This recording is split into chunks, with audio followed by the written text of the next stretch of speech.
जी अस्सलाम वालेकुम। आप देख रहे हैं मेरे YouTube channel SK cricket show. एक नई वीडियो और एक नए मौजू के साथ आपकी खिदमत में हाजिर होते हैं।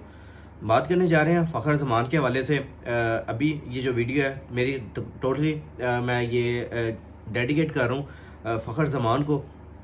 उनके लिए वीडियो करना ज़रूरी भी है। और जो मैं इस टाइम सोशल मीडिया का रिएक्शन देख रहा हूँ या PCB का मौक़िफ़ देख रहा हूँ, उस हवाले से आप सबको आगाह करना भी ज़रूरी है कि क्या ये सिनेरियो है कि क्यों फ़खर ज़मान इस तरह रिएक्ट कर रहे हैं या फिर आपका PCB क्यों इस तरह रिएक्ट कर रहा है, उसके ऊपर आगे जाकर डिटेल से बात करते हैं। अगर आप मेरे चैनल पर नए और पहली दफ़ा आए तो जल्दी से जल्दी चैनल को सब्सक्राइब कर लें और बेल आइकन को ज़रूर दबाएं ताकि लेटेस्ट वीडियो आप तक पहुँचती रहे। सबसे पहले मेरे पास ये ख़बर निकल के सामने आती है कि फ़खर ज़मान साहब, आज सुबह की ये ख़बर है कि फ़खर ज़मान साहब ये सोच रहे हैं, उनके करीबी ज़राए ये दावा कर रहे हैं कि फ़खर ज़मान आगे आपको इंटरनेशनल क्रिकेट में नज़र नहीं आएंगे। ये यानी कि वो सोच रहे हैं कि मैं इंटरनेशनल क्रिकेट से रिटायरमेंट का ऐलान कर दूँ ड्यू टू उनका जो दिल टूटा है PCB के सेंट्रल कॉन्ट्रैक्ट से या फिर PCB के रवैये से। उस हवाले से देखें तो मैं इस डिटेल में चलूँगा और फिर मैं बात करूँगा आपके साथ कि जो कल जो मोहसिन नकवी साहब आए प्रेस कॉन्फ्रेंस करने के लिए, उनसे सवाल किया गया, एक जर्नलिस्ट भाई ने सवाल किया कि क्या वाकई उनकी फ़िटनेस का मसला है या वो वाकई आपको प्लेयर नहीं लग रहे या फिर वाकई उनके ट्वीट का इशू है। ये उनके सामने सवाल रखा गया तो मोहसिन नकवी साहब ने कहा था कि भाई ट्वीट का इशू तो है और उनके लिए शो कॉज नोटिस भी जारी किया हुआ था, तो उसका जवाब आ गया हुआ है। शायद मोहसिन नकवी साहब को किसी ने अभी तक बताया नहीं है कि उसका जवाब आया और उन्होंने माफ़ी के तौर पर यह कहा है कि मैंने सिर्फ अपने तरफ से बड़े प्लेयर के लिए ये ट्वीट किया था कि उनका जो पास रिकॉर्ड है बाबर आजम का, उस हवाले से देखते हुए मैंने उनके हक़ में ये ट्वीट किया था, अदरवाइज़ मेरी कोई ऐसी टेंशन नहीं थी। ये उन्होंने क्लियर तौर पे आंसर में कहा है। उसके अलावा अगर देखें तो मोहसिन नकवी साहब ने कहा था उसके अलावा फ़िटनेस का इशू है, इस वजह से वो नहीं कर पा रहे, इस यानी कि इस प्लेइंग 11 में या स्क्वाड में अपनी जगह नहीं बना पा रहे, कि उनका फ़िटनेस इशू है। अब मैं फ़िटनेस इशू के ऊपर बात करना चलूँ तो भाई यहाँ पे दो नाम मेरे सामने आते हैं जिनका फ़िटनेस टेस्ट क्लियर नहीं था, तो उनको फिर भी सेंट्रल कॉन्ट्रैक्ट भी मिला है और वो टीम के साथ ट्रैवल भी कर रहे हैं। अब मैं नाम लेता हूँ, उस्मान खान। PCB ने एक यानी कि एक हद सेट की कि 8 मिनट 2 सेकंड के अंदर आपने ये 2 किलोमीटर की रेस आपने कंप्लीट करनी है या आपने रनिंग कंप्लीट करनी है। फ़खर ज़मान नहीं कर पाए, ठीक है, मैं मान लेता हूँ नहीं कर पाए, ठीक है, क्योंकि मैंने देखा भी है, कवर भी किया मैंने, तो नहीं कर पाए। दूसरी तरफ देखें तो उस्मान खान, वो भी 8 मिनट कुछ सेकंड में जाके यानी कि 20+ सेकंड में ही जाके कंप्लीट कर रहे थे। वो सेंट्रल कॉन्ट्रैक्ट का भी हिस्सा है और दूसरी तरफ उनको ऑस्ट्रेलिया के टूर के लिए भी भेजा जा रहा है और जिम्बाब्वे टूर पे भी। तो आप यहाँ से हिसाब लगाएं कि एक यहाँ से अगर ठीक है, अगर आपने फिटनेस इशू का मसाइल रखने थे तो आपके सामने ये उस्मान खान की एग्जाम्पल मौजूद है। दूसरी तरफ चलते हैं, अब आपके सामने मैं दूसरे प्लेयर का नाम लेता हूँ और वो है कामरान गुलाम।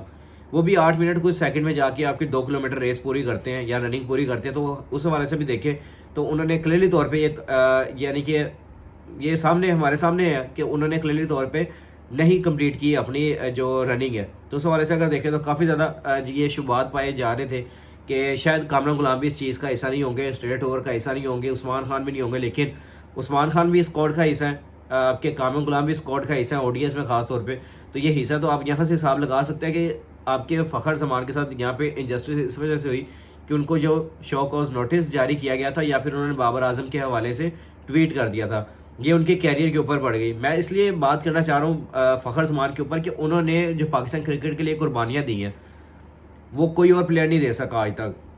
उन्होंने पहले आपको 2017 में चैंपियंस ट्रॉफी के फाइनल में जिस तरह आपको वहाँ से मैच जितवा के दिया, वहाँ पे सेंचुरी स्कोर की और थ्रू आउट अगर देखें तो उनका जो कैरियर है वो आउटस्टैंडिंग है। दूसरी तरफ पाकिस्तान की तरफ से पहले बैट्समैन है जिन्होंने ODIs में डबल सेंचुरी की हुई है। अब मैं रिकॉर्ड्स की तरफ भी आगे जाके बात करूँगा, लेकिन अभी जो मेरे लिए क्लियर तौर पर मेरे सामने जो चीज़ें आती हैं वो आती है चैंपियंस ट्रॉफी में उनकी नॉक। उसके अलावा उन्होंने अपना नंबर कुर्बान किया बाबर रिजवान के लिए। फिर उसके अलावा उनको जिस नंबर पे भी खिलाया गया उन्होंने कहा भाई मुझे क्रिकेट मिलनी चाहिए और मुझे टीम के लिए खेलना है और अपने मुल्क के लिए खेलना है। उन्होंने हमेशा से सेक्रीफाइस दिए हैं इस टीम के लिए, साइड पे रहे, करते रहे, चुपचाप अपना काम करते रहे। उन्होंने कुछ आगे या मीडिया पे आके या कुछ ऐसी बात नहीं की, लेकिन अब जो ये मीडिया पे आके उन्होंने ट्वीट की है आपके सामने उसका रिएक्शन। इसके अलावा वो आपके मैच विनर प्लेयर है, इम्पैक्ट प्लेयर है, जिन्होंने पाकिस्तान के लिए काफ़ी ज़्यादा मैचेस जितवाए हुए हैं, जहाँ पे सिंगल हैंडली अगर वो मैच ऊपर से ओपन करते हैं और जहाँ पे उन्होंने सोच लिया कि आज ये मैच मैं फिनिश करके जाऊँगा तो वहाँ पे वो मैच फिनिश करके जाते हैं। आप यहाँ से अंदाज़ा लगा सकते हैं कि उनकी अप्रोच क्या होती है।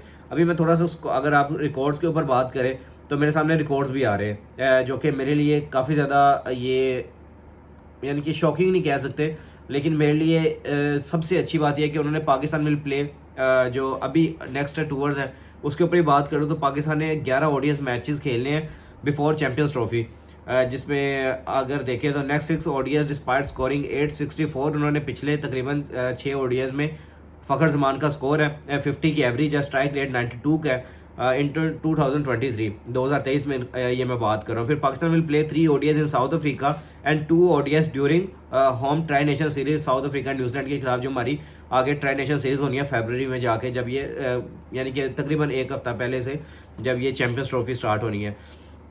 उस आई होप पीसीबी रिलाइज यानी कि पीसीबी अगर मैं चाहता हूँ कि पीसीबी ये रिलाई करें और रिलाइज़ करें कि क्या मिस्टेक हो रही है उनसे, क्योंकि फ़खर जमान ऐसा प्लेयर है कि उनकी जो परफॉर्मेंसेस से हमें इम्पैक्ट मिलता है या उनकी परफॉर्मेंसेस से जो हमारी टीम आगे जाती है, वो इतने इम्पैक्टफुल प्लेयर हैं कि हम उनको इस तरह नज़रअंदाज नहीं कर सकते। हम उनको ये बात नहीं कह सकते ठीक है अगर कोई ऐसा मसला है तो पीसीबी इतना बड़ा अदारा है, मोहसिन नकवी साहब बहुत अच्छे हम्बल पर्सन है। अगर इस हवाले से देखें तो जिस तरह वो मीडिया में शो आते हैं, मैं ये किसी की तारीफ करने के लिए या मैं कोई एजेंडे के तौर पे यहाँ पे काम नहीं करने के लिए नहीं बैठा, मैं हकीकत के मुंह में बात करता हूँ कि मोहसिन नकवी साहब आप डायरेक्ट बात कर सकते हैं।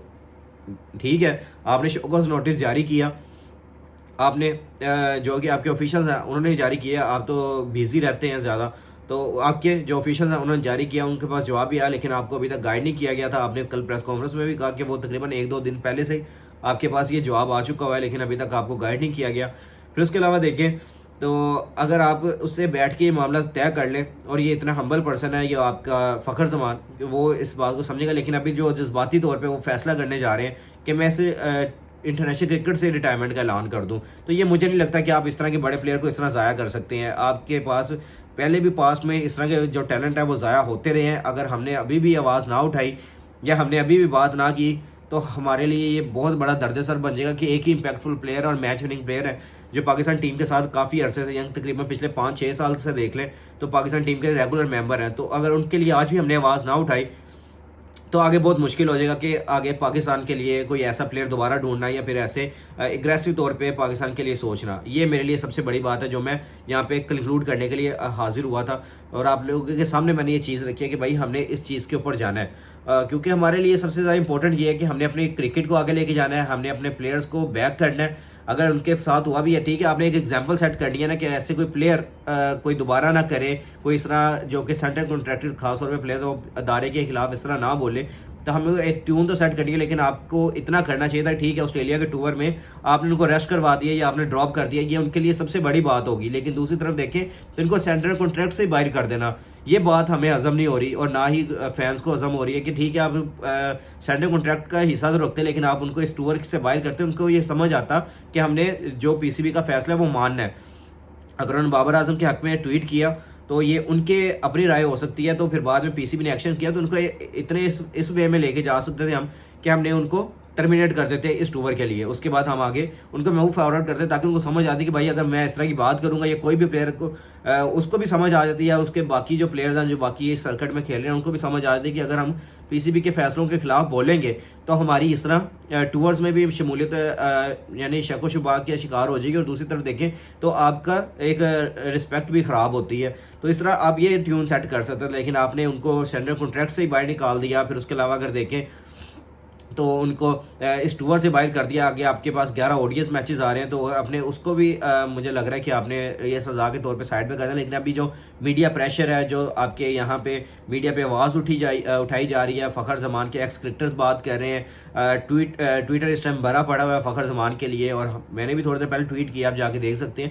यानी कि एक टोटली चीज़ जो आपके सामने है कि हमें फ़खर जमान जैसे प्लेयर की ज़रूरत है, हम उनको ज़ाया नहीं कर सकते, लेकिन एक चीज़ हम ये सेट कर सकते हैं कि आप अपने प्लेयर्स के साथ इस तरह बात करें, आप उनको अंदर बैठ के हल करें, ना कि इस तरह मीडिया पे लाके या फिर आप इस तरह ड्रॉप करके उनको या संडे कॉन्ट्रैक्ट ना देके आप उनको मीडिया पे हाईलाइट करें और फिर अपने बोर्ड या अपने अदारे के लिए मुश्किलात का सबब बने। तो आप इसको एक साइड पे लेके जाके एक साइलेंट पे बैठ के एक टेबल पे बैठ के आप ये टॉक करके ख़त्म कर सकते हैं। ये मेरा मानना है, जो कि मोहसिन नकवी साहब इंशाल्लाह ये मानेंगे भी, सोचेंगे भी कि भाई हमने इसको किस तरह हैंडल करना है, इस प्रेशर को या इस स्नैरियो को, क्योंकि ये सबसे बड़ी बात होगी कि अगर यहाँ पे मोहसिन नकवी साहब आगे मूव फॉरवर्ड आते हैं और आगे बात करते हैं, और फ़खर जमान को भी चाहिए कि पीसीबी से या मोहसिन नकवी साहब से डायरेक्ट बात करें, जो भी है मामला हल करें बैठ के। और जो इनके अभी ये खबरें चल रही हैं, तो मुझे लगता है कि अभी तक जो सोर्सेज कन्फर्म कर रहे हैं कि वो ऐसा सोच रहे हैं, लेकिन उनके जो करीबी ज़राए हैं, दोस्त हैं, वो कह रहे हैं कि भाई हमने उनसे यही मशवरा किया है कि, और हमने कहा है कि आप जज्बाती तौर पे ये फैसला ना लें। आगे आपके पास अभी 2-3 साल की, जो 4 साल की क्रिकेट बाकी है, आप खेलें, इंजॉय करें।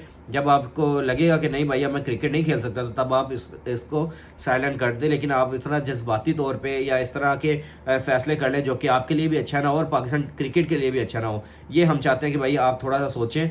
हम लोग यहाँ पे आपके लिए बैठे हैं। इंशाल्लाह आपने जो भी किया, आपने सच्ची बात की, हम सब मानते हैं। लेकिन आपको सेंट्रल कॉन्ट्रैक्टेड प्लेयर होने के साथ साथ आपको इस तरह के ट्वीट नहीं करने चाहिए थे, ये आपको समझना चाहिए था।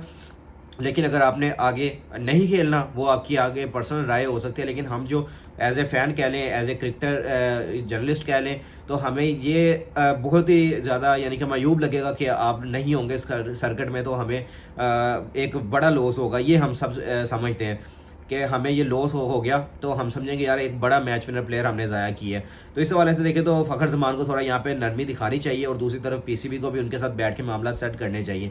ये मेरी राय है। आप भी नीचे कमेंट सेक्शन में अपनी राय का इज़हार ज़रूर कर सकते हैं, क्योंकि आपके सामने सारी चीज़ें मैंने खोल के रख दी हैं। आप भी नीचे कमेंट सेक्शन में देख सकते हैं, बता सकते हैं अगर मैं गलत हूँ या कोई बात मेरे से ऐसी कोई निकली है, तो आप भी नीचे मुझे करेक्ट कर सकते हैं। बाकी फ़खर ज़मान के लिए नेक ख्वाहिशात का इजहार है। इंशाल्लाह वो आपको जल्दी ही सर्किट में नजर आएंगे। और दूसरी तरफ देखें तो जो आपके वेल नोन एक जर्नलिस्ट है, उनका मैं अभी ट्वीट पढ़ रहा था, उन्होंने किया कि भाई मामला चलना शुरू हो गए हैं फ़खर ज़मान से, उनका दोबारा फिटनेस टेस्ट लिया जाएगा। उसके बाद अगर वो क्लियर करते हैं तो दोबारा से कर लेते हैं। अब ये खबर जहाँ से निकल के आ रही है आप सबको पता होगा। मैं नाम लेके तो अभी जाहिर नहीं करना चाहूँगा, लेकिन अभी जो मामला तय किए जा रहे हैं वो इस वजह से, क्योंकि मीडिया का प्रेशर, फिर एक्स क्रिकेटर्स का प्रेशर, फिर उसके अलावा अगर देखें तो एक वेल नोन रेपुटेशन है उनकी फ़खर ज़मान की, तो काफ़ी ज़्यादा जो बातें हो रही हैं, तो इस वजह से थोड़ा बैकफुट पे जा रहा है पीसीबी। और फ़खर ज़मान से दोबारा फिटनेस टेस्ट लेके उनको दोबारा से संडे कॉन्ट्रैक्ट दिया जा सकता है। ये खबर उन्होंने ब्रेक किया है। मैं अभी क्लियरली तौर पे या ऑफिशियली तौर पे मैं अनाउंसमेंट नहीं करता, लेकिन जो आपके वेल नोन जर्नलिस्ट हैं, आप जाके ट्विटर पे देख सकते हैं, उन्होंने ये ट्वीट भी किया है। होपफुली देखते हैं अभी किस तरह मेरे सोर्सेज कंफर्म करते हैं, ज़राए कंफर्म करते हैं। इंशाल्लाह उसके लिए आपको ये मेरे वीडियो और चैनल के साथ जुड़े रहना चाहिए। आप लोग मेरे चैनल को जल्दी से जल्दी सब्सक्राइब कर लें और बेल आइकन को ज़रूर दबाएं, ताकि लेटेस्ट वीडियो आप तक पहुँचे। इंशाल्लाह मिलते हैं नेक्स्ट वीडियो में। अपना और अपने आसपास के लोगों का ख्याल रखिएगा, दुआ में हमें भी याद रखिएगा। अल्लाह हाफिज़।